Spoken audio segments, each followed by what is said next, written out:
બાળકને જન્મ આપ્યા પછી માતાને લગભગ 1.5 મહિના સુધી આહારમાં ખાસ ખ્યાલ રાખી એકદમ હેલ્ધી ખોરાક અપાય, જેમાં જમવાની થાળી સાથે અપાતો સવારનો નાસ્તો કે પછી પીવાતું પાણી કે પછી મુખવાસ હોય.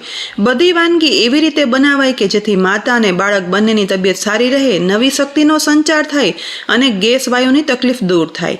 ડિલિવરી પછી માતાને અપાતી જમવાની થાળીના વિડીયો અમારી ચેનલ પર મૂકેલા છે, જેની લિંક પણ મેં ડિસ્ક્રિપ્શન બોક્સમાં આપી છે. પરંતુ એ સિવાય દિવસ દરમિયાન માતાને પીવાતું પાણી અને ખવાતો મુખવાસ, જે મારા દાદી અને નાની સમયથી અમારા ઘરમાં ઉપયોગમાં લેવાય છે, તેની રેસીપી શેર કરું છું.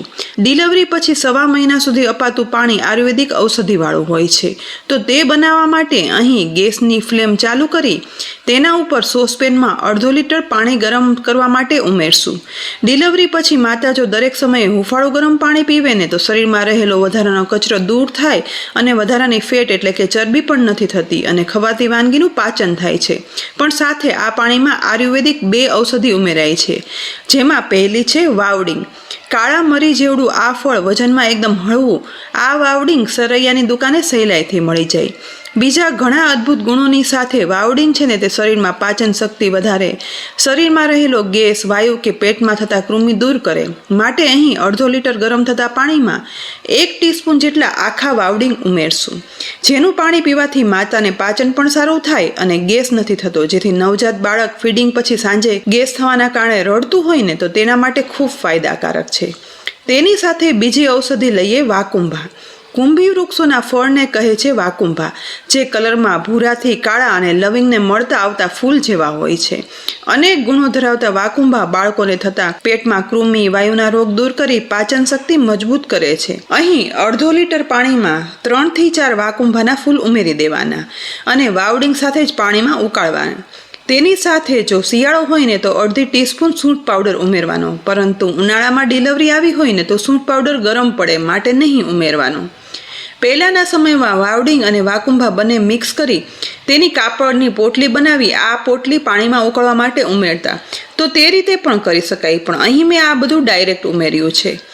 લગભગ 10 થી 15 મિનિટ પાણીમાં ઉકળ્યા પછી વાવડિંગ વાકુંભાના કારણે આ પાણી આછા બ્રાઉન કલરનું ખૂબ જ ગુણોયુક્ત થઈ જાય છે.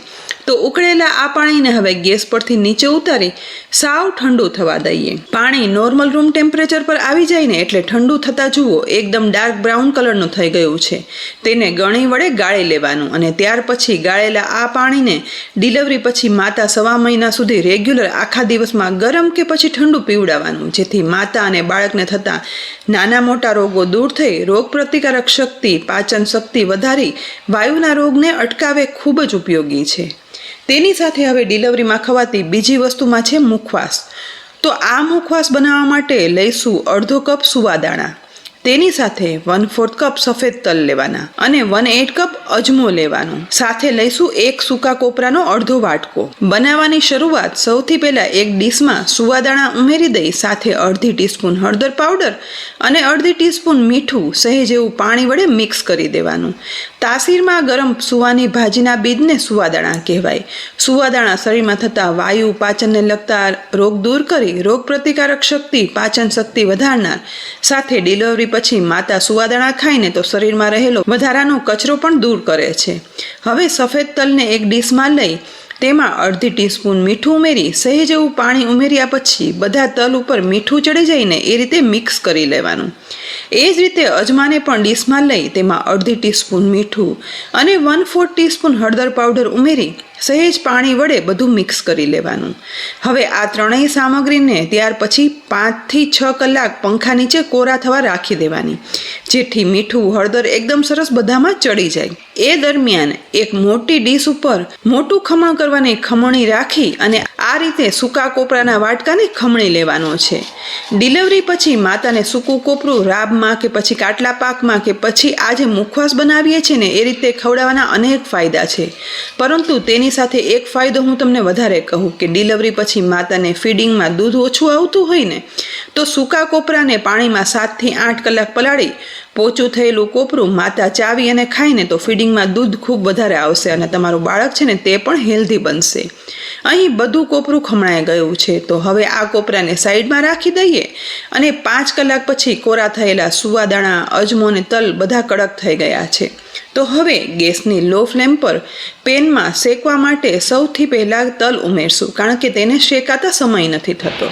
લગભગ 1 થી 2 મિનિટ સતત મિક્સ કરતા જઈને શેકતા તલ ફૂટવા પણ લાગશે અને એકદમ ક્રિસ્પી પણ થઈ જશે.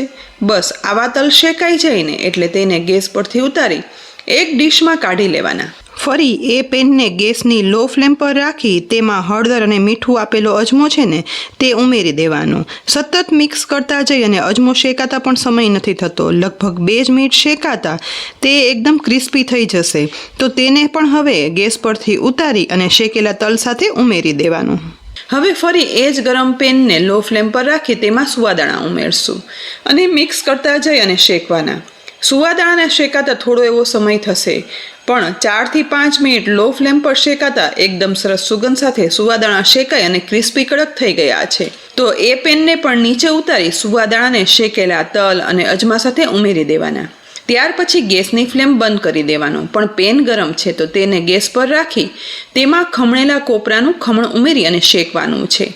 અહીં કોપરું વધારે ના શેકાતા પેન ગરમ છે ત્યાં સુધી કલર ચેન્જ થયા વગર એકદમ મિક્સ કરતા જઈ અને ક્રિસ્પી શેકાઈ જશે અને કોપરું શેકાવાની સુગંધ આવે ને એટલે તેને નીચે ઉતારી અને શેકેલા અજમા, સુવાદાણા અને તલ સાથે ઉમેરી દઈશું. સુવાદાણા, તલ અને અજમા સાથે કોપરું બધું ગુણોથી ભરપૂર છે અને બધું એકબીજામાં મિક્સ કરી દેવાનું. ડિલિવરી પછી માતાને આપણે પાક કે પછી જમવામાં આ બધી સામગ્રી ખવડાવતા જોઈએ છે, પરંતુ આ રીતે મુખવાસ બનાવી બોટલમાં ભરી અને બેડ પાસે રાખી દો ને તો દિવસમાં ગમે ત્યારે તે ખાઈ શકે અને બધી ઔષધિના સ્વાદ સાથે ગુણો પણ મળશે. તેની તબિયત માટે ખૂબ ફાયદાકારક છે. મેં તમને 2 રેસીપી બતાવી જે ડિલિવરી પછી 1.25 મહિના સુધી માતાને અપાતા પાણી અને સાથે ખવાતો મુખવાસ છે.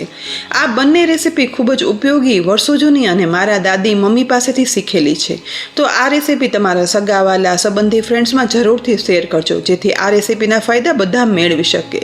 અને રેસીપી જો ખરેખર ઉપયોગી લાગી હોય ને તો લાઈક કરી શેર કરજો, અમારી ચેનલ સબસ્ક્રાઈબ કરી લેજો અને સાથે અમારા ફેસબુક પેજને લાઈક કરી અને ફોલો કરજો. આવતીકાલે ફરી મળશું નવી રેસીપી સાથે. ત્યાં સુધી આવજો.